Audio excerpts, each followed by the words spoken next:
je suis choisie, l'amour même, l'amour du Père circule aux confins de la terre et dans les cœurs et dans mon cœur, parce que l'amour m'aime, je deviens l'amour, parce que l'amour m'aime, je deviens l'amour.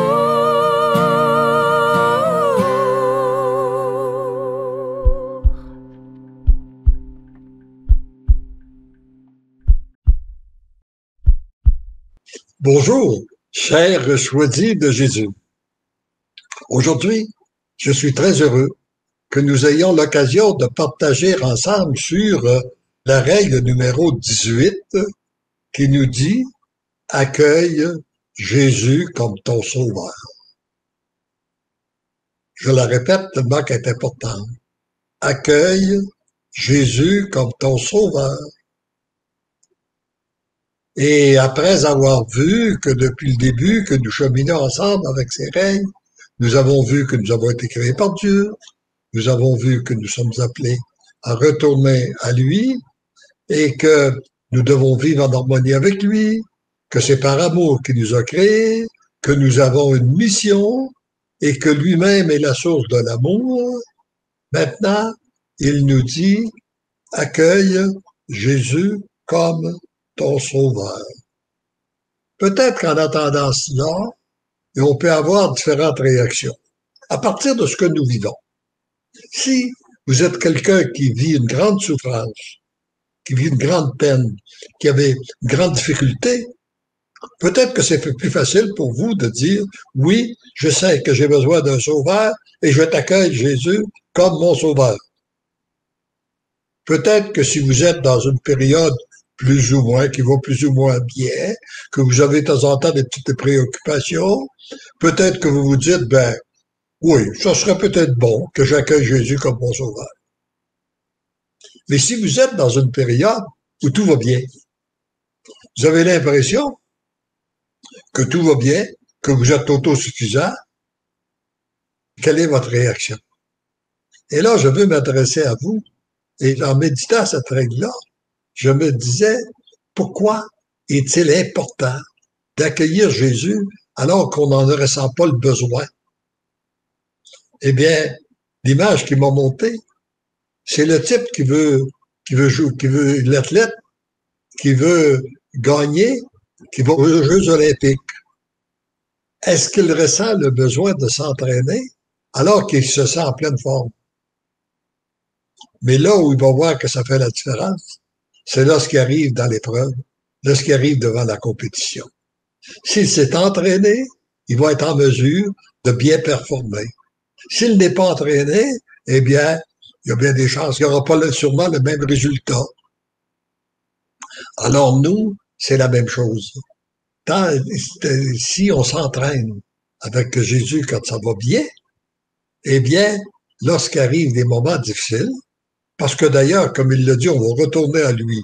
Là, c'est un grand passage. C'est toute une période qu'on va avoir à vivre un jour ou l'autre, à moins qu'on la voit pas venir, là. Mais si on la voit venir, et puis il y a bien d'autres épreuves aussi qu'on rencontre dans notre vie. Et c'est au moment de l'épreuve qu'on sent qu'on a un besoin du sauveur.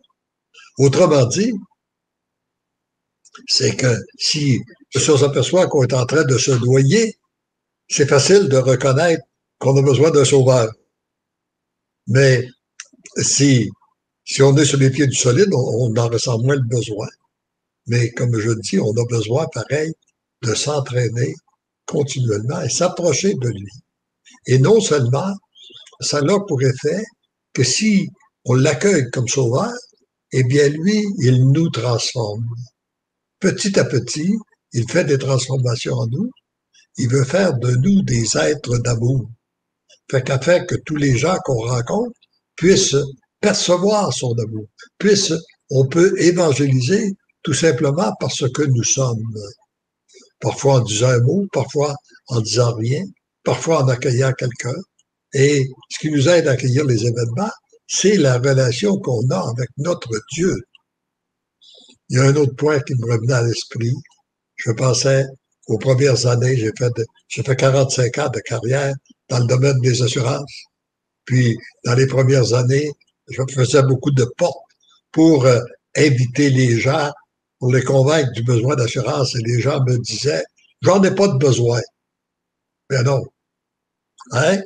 Tant que la maison est pas en feu, on sent pas le besoin de que la maison qu'elle soit assurée. Parfois, si on attend qu'elle est en feu, par exemple, il est peut-être trop tard. C'est sûr qu'il va être trop tard pour la maison. Mais nous, peut-être que s'il n'est pas trop tard avec Jésus, jamais il est trop tard pour l'accueillir. Mais si on l'a déjà accueilli, qu'on l'a déjà entraîné, ça ne produit pas la même chose. Et pour cela, pour accueillir Jésus comme sauveur, ça demande une certaine humilité. Ce qui nous bloque souvent, c'est notre orgueil. On se pense suffisant, on se pense autosuffisant, puis on veut tout faire par soi-même, et on oublie qu'on est vulnérable, qu'on est fragile, et puis ça nous demande la grâce d'humilité. D'ailleurs, c'est pour ça que moi, je demande toujours 3 grâces dans ma vie, l'humilité, l'abandon, la confiance. Et quand je pense à l'importance qu'on a d'avoir de l'aide, il me venait une autre pensée à l'esprit dans une expérience que j'avais vécue avec un jeune homme que j'avais engagé, qui avait une très belle personnalité, brillant, un type, pour moi, il y avait tout ce qu'il fallait pour réussir dans la vente d'assurance. Après la formation théorique que je lui avais donnée, je lui ai proposé, comme je le faisais avec tous les autres, une expérience pratique en allant chez des clients. Ce qu'il a toujours refusé. Parce qu'il était autosuffisant, il n'avait pas besoin d'aide, il voulait le faire lui-même. Et quelques mois après, il n'était plus dans le domaine des assurances. Voyez-vous, il n'a pas réussi parce qu'il n'a pas accepté l'aide dont il avait besoin. Alors nous, il se peut aussi que dans notre vie, si on n'accepte pas, si on n'a pas l'humilité d'accueillir Jésus comme notre sauveur, eh bien, il se peut qu'on se dirige vers un échec, qu'on se dirige vers un monde de souffrance. Alors que, et ce que je me rends compte aussi en vieillissant, c'est que il y a des conséquences aux gestes, aux décisions qu'on a prises. Ou bien, on a pris des bonnes décisions, ou bien on en a pris des moins bonnes, ou on en a pris des mauvaises. Et ces décisions-là, on est seul à les prendre. C'est nous qui décidons. Il n'y a personne qui va nous obliger à accueillir Jésus comme sauveur. Mais si on, souvent, et si on prend cette décision-là, c'est-à-dire de l'accueillir, eh bien, on va être gratifié. Ça nous rend la vie beaucoup plus facile que si on veut tout faire par nous-mêmes ou qu'on attend. Parce que la société nous propose beaucoup de choses. Parfois, ça paraît bon. Des fois, c'est bon. Parfois, c'est bon à court terme. Puis c'est mauvais à moyen puis long terme. Là, ce qu'on vous propose, c'est quelque chose qui est bon immédiatement, mais qui est bon à moyen puis long terme. Qui propose aussi un peu d'abnégation, de renoncer à soi-même pour que Dieu prenne de plus en plus de place dans notre vie. D'ailleurs, je ne vous cache pas que c'est aussi ma prière que je vois qui a changé. Parce que, au lieu de prier pour que Dieu fasse ma volonté, je prie pour que je fasse la volonté de Dieu. Je prie pour que sa volonté puisse se passer à travers moi, que sa volonté puisse rejoindre les autres à travers moi, si c'est son désir. Je prie pour que sa volonté se fasse en moi, que ma volonté soit fondue dans la sienne, afin qu'il n'y ait pas toujours ce grand combat entre ma volonté puis la sienne, et puis etc., etc. Non, je veux devenir un instrument docile entre ses mains, afin que sa volonté puisse s'exprimer librement en moi, autour de moi, puis à travers moi. Alors donc, accueillir Jésus comme sauveur, c'est se décider pour Dieu. C'est de reconnaître que nous sommes faibles, que nous sommes vulnérables et que nous avons besoin d'un sauveur. Reconnaître que par nous-mêmes, nous avons vite atteint nos limites de notre impuissance. Et plus on entre dans ce grand mouvement de reconnaître notre impuissance, eh bien plus nous devenons des témoins de la toute-puissance de Dieu.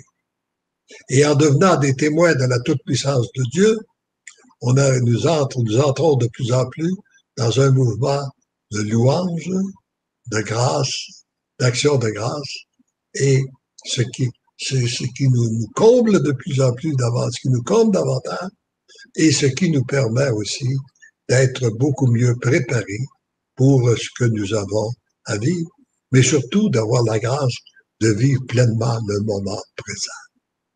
Sans se culpabiliser du passé parce que on a accueilli Jésus, on a accueilli sa miséricorde, son amour, on a accueilli son pardon, et puis on se préoccupe pas de l'avenir parce qu'on sait qu'il est avec nous et que tout tourne au bien de la personne qui met sa confiance en Dieu.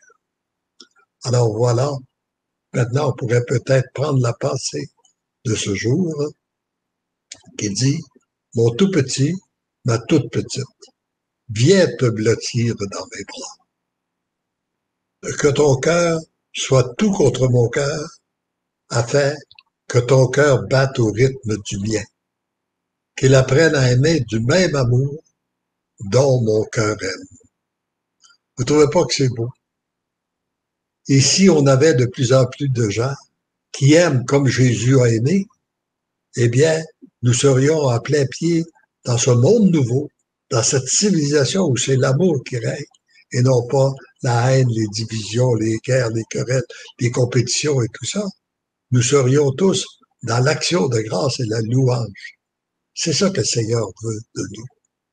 Et rappelons-nous que il y a deux feux purificateurs pour que ça se réalise. Il y a le feu de son amour. Plus on l'accueille, plus nous sommes capables de l'accueillir, plus ça produit des fruits en nous. Parfois, il y a aussi le feu de la souffrance. Et le feu de la souffrance, c'est dans la mesure où on l'accueille avec Jésus, qu'on lui offre, qu'on l'associe à ses saintes plaies, qu'il peut retomber en grâce et en bénédiction sur l'humanité, sur ceux et celles qu'on porte dans notre cœur, sur nous-mêmes. Heureux sommes-nous d'être sur cette voie qui nous conduit à la plénitude de l'amour. C'est cette voie qui nous conduit à la plénitude de l'amour passe par d'abord l'humilité, l'abandon, la confiance et l'accueil de Jésus comme notre Sauveur. Voilà donc ce que je voulais vous exprimer aujourd'hui. Alors, vous avez peut-être qu'il y a des petits commentaires. Est-ce qu'il y a des commentaires, Nancy? Vous avez des salutations. Donc, il y a Jacinthe, peut-être, là. Soyez bénis, les choisis de Jésus. Voilà. C'est bon. C'est bon. Alors, on accueille. Et puis, on sait que de plus en plus, les gens revoient ces émissions-là, non pas directement, mais par la suite, là. Et on a de plus en plus de gens qui vivent ça de cette façon-là. Et c'est bien correct comme ça.